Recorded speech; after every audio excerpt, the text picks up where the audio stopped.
वही आयुर्वेद में बहुत जगह पे ये भाव उन्होंने बताए हैं, यावंत ही लोके मूर्तिमंतो भाव विशेषा।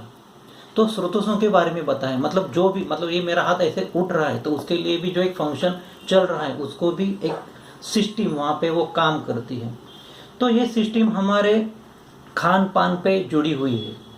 जो हमारा खाना है, जो हमारा आहार है, वो उसकी उत्पत्ति ये स्थावर और जंगम, मतलब ये मनुष्य, मतलब जो प्राणिज और वनस्पति के माध्यम से उसकी उत्पत्ति हुई है। भाव उसमें हितकर भाव भी है और अहितकर भाव भी है। उसको हम, हमारे लिए क्या उपयुक्त है उसको देखकर ही हमें वो खाना खाना है। और वो आहार वो चतुर्विध है। वो पान मतलब पीने के योग्य है, अशन के योग्य है, लेय के योग्य है या भक्ष्य के योग्य है। वो 4 प्रकार के उसके वो सब टाइप उन्होंने बताए। वो आहार षड रस का होना चाहिए और उसके अंदर में 20 गुण होते हैं। ये षड रस, 20 गुण, चतुर्विध आहार, ये इसका परम्यूटेशन कॉम्बिनेशन बन के ही हमारा जो बॉडी में फार्माकोडायनेमिक से फार्माकोकाइनेटिक में उसका कन्वर्जन होता है। और वो कन्वर्जन हमारे शरीर में भाव रूप से उसको हम देखते हैं। अन्न वृत्तिकरणम, व्हाट इज मीन बाय वृत्तिकरणम? वृत्तिकरणम मतलब अगर अन्न ये हमारे शरीर का पोषक अंश है, शरीर उस पर डिपेंड रहता है, उसको हमें निरंतर उसका सेवन करना है। वृत्तिकरण। उदक आश्वासकरणम, उदक से क्या होता है, अगर हमें ऐसे लगता है कि मुझे उसमें कॉन्फिडेंस नहीं है तो हम पानी पीते हैं, तो उससे हमें कॉन्फिडेंस आता है। उदक आश्वासकरण, वो पहले ही उसका प्रोग्राम फिक्स किया है कि अगर पानी हम पियेंगे तो हमें थोड़ा सा इंटरनल कॉन्फिडेंस आएगा। बहुत से लोग एग्जाम में बोलो, इंटरव्यू में बोलो, तो वो पानी ज़्यादा पीते हैं। अभी एक डिबेट हुआ था आयुर्वेद वर्सेस एलोपैथी का, तो उसमें बहुत से लोग पानी पी रहे थे। अगर आप डिबेट भी देखोगे तो उसमें भी ऐसे ही पानी पीते हैं, बिकॉज उसका कॉन्फिडेंस लेवल वो बढ़ता है। बिकॉज असामर्थ्यकरणम भयकरणम, अगर मुझे लगता है कि मैं इसमें सामर्थ्य नहीं हूं तो हमें उसे एक डर लगा रहता है, तो वो डर भगाने के लिए वो पानी ज़्यादा पीते हैं। ओके। क्षीर जीवनीय नाम, क्षीर मतलब दूध हमारे शरीर का जीवन है। जीवन ये रक्त का सिनोनिम भी बोला है। तो रक्त से हमारे शरीर के n नंबर ऑफ सेल की वृद्धि और क्षय वो रक्त पे डिपेंड है। तो क्षीर जीवनीय नाम मतलब ये जो दूध है ये पूरे शरीर का पोषण करने में सामर्थ्य होता है। जैसे छोटा बच्चा जब उसके दूध के दांत नहीं आते हैं तब वो उसका शरीर का पोषण पूरा का पूरा वो दूध पे डिपेंड होता है। तो इस हिसाब से क्षीर जीवनीय नाम बोला है। लेकिन महिष क्षीर मतलब भैंस का दूध, ये स्वप्न जनना नाम, महिष का दूध जो है वो स्वप्न जनना नाम है। तो उस हिसाब से अगर दूध ज़्यादा हम पिएंगे तो हमें बहुत सा नींद आने की ज़्यादा चांसेस है। और ज़्यादा नींद आना ये तंद्रा कराना, मतलब अगर मैं 6 बजे 7 बजे अगर मैं उठता हूँ और फिर भी मुझे लगता है कि नहीं मुझे और सोना है, तो वो नींद नहीं होती है।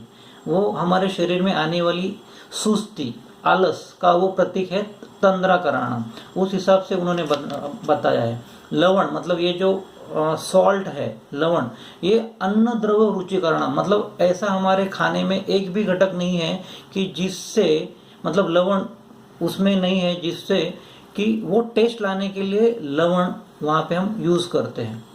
और गुरु भोजन, अगर हम खाने में अगर गुरु भोजन मतलब जैसे हमने देखा कि महिष क्षीर स्वप्न कराना मतलब स्वप्न कराना, तो उस हिसाब से अगर गुरु भोजन पचने में अगर वो बहुत ही देर से वो पचता है और वो गुरु भोजन दुर्विपाकाना वो पचने में बहुत ही लेट पचता है, इसीलिए उसका मधुर पाकावस्था ज़्यादा रहती है और हमें कफ का जो काल है वो ज़्यादा रहता है। उसके वजह से हमें नींद एक तंद्रा एक ऐसे सुस्ती आती है, वो कफ काल ज़्यादा रहने की वजह से। इसीलिए गुरु भोजन का सेवन बहुत ही कम करो, बिकॉज अति मात्रा में अगर उसका सेवन करोगे तो आम दोष हेतु है, मतलब आम दोष का वो हेतु है। आम दोष मतलब क्या, अगर हम जाएंगे मतलब एक फंक्शन में जाते हैं, शादी त्यौहार में जब जाते हैं, तब हम चावल रोटी और सब्जी हम खाते हैं, लेकिन आखिर में क्या लेते हैं, हम डेजर्ट लेते हैं।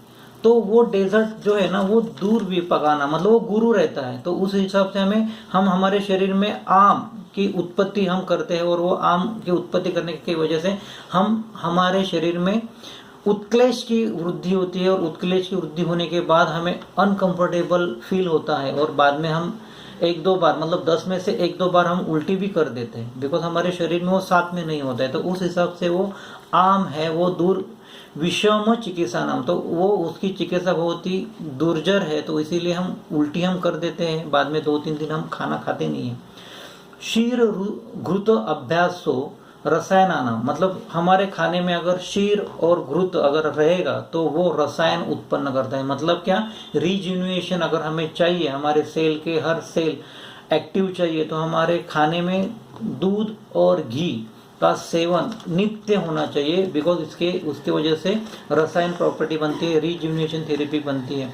कालभोजी आरोग्य नाम, कालभोजी, अगर हम हमारे पर्टिकुलर टाइम में अगर हम खाना खाते हैं तो वो आरोग्य कारणम, यूनिवर्सल क्लॉक, वर्ल्ड क्लॉक और अपने शरीर का जो मेटाबॉलिज्म क्लॉक है उसको अगर हम समझ के अगर उस टाइम पे हम खाना खाएंगे, तो मैं मेरे पेशेंट को बोलता हूँ 8-12-4-8, मतलब सुबह के 8 बजे ब्रेकफास्ट करो, दोपहर के 12 बजे लंच करो, 4 बजे थोड़ा सा स्नैक्स लेना है तो ले लो, और 8 बजे डिनर करो। 8-12-4-8, ये अपने बॉडी में अगर हमने ये टाइम फिक्स किया तो हमारे जो एंजाइम्स जो बनने वाले हैं वो कंटिन्यू और उस टाइम में ही बनेंगे, और उस टाइम में ही खाना आएगा, तो उस टाइम से ही उसका मेटाबॉलिज्म अच्छी तरह से होगा। तो ये कालभोजी आरोग्य कारणम, ये अगर आप फॉलो करेंगे तो आपको व्याधि नहीं होगा।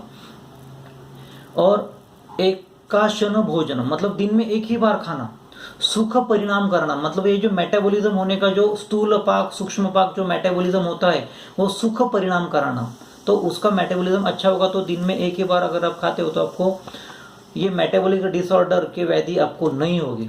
अनशन अगर आप करोगे, फास्टिंग अगर आप करोगे तो आयुष्य ह्रास कराना, तो इसीलिए अन्न वृत्ति कराना, तो वृत्ति मतलब अगर आपको आयुष्य अच्छा रहना है तो हमको अन्न लेना है, अगर अनशन करोगे तो आयुष्य ह्रास कराना, तो इसीलिए अनशन मतलब उपवास हम ज्यादा करना नहीं है।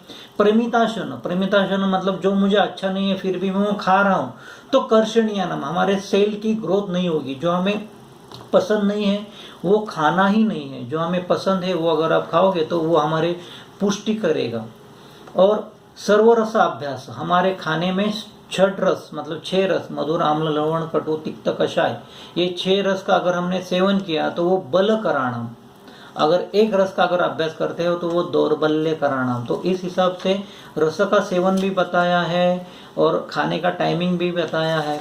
और अजीर्ण अध्यासन, अजीर्ण अध्यासन मतलब मैंने खाना तो खा लिया है फिर भी मुझे ये रबड़ी खानी है, तो अजीर्ण है फिर भी घर में रबड़ी लाई है मुझे वो खाना है, तो ग्रहणी दूषणानाम, तो ग्रहणी मतलब अग्नि का वो दूषण करता है। और विषमाशन, विषमाशन मतलब कभी भी खाना खाना, विषमाशन कभी भी खाना खाना, यह अग्नि वैषम्य करना, ये हमारे अग्नि जो मेटाबॉलिज्म है उसको वो वैषम्य कर है वो। और विरुद्ध वीर्य, विरुद्ध वीर्य मतलब क्या बोलते हैं ना कि ये मैंने क्या उसमें चपाती भी डाला है, नमक भी डाला है, खट्टा भी डाला है, सबको मैंने काला करके हमने खा लिया है, तो विरुद्ध वीर्य उसमें आ गया है। वो निंदनीय व्याधि कारणम, जो अभी ये जो हम देखते हैं ना गिंगैटिज्म, ड्वार्फिज्म, कार्श, गौर्य, गोरा, काला, नाटा, लंबा, ये जो निंदित व्याधि है उसको हेतु विरुद्ध वीर्य का अनशन है बताया है। और ये जो मैं अभी तक जितने भी आपको हितकर बताया है, इसको जो नहीं यूज करेगा, मिथ्या योगो व्याधि कराणाम, इसको अगर आपने यूज नहीं किया तो आपको व्याधि होना ही है, व्याधि कराणाम। तो इसीलिए जो जो मैंने आपको टिप्स दिए हैं अभी ये 10 मिनट में, उसको अगर आपने फॉलो किया तो आपका आरोग्य सुखकर होगा, लंबा होगा और आपको व्याधि बिल्कुल नहीं होंगे। तो इसीलिए आप इसको फॉलो करो और अगली श्रृंखला ऐसे ही कंटिन्यू रहे, इसके लिए मैं शुभकामनाएं देता हूं। धन्यवाद।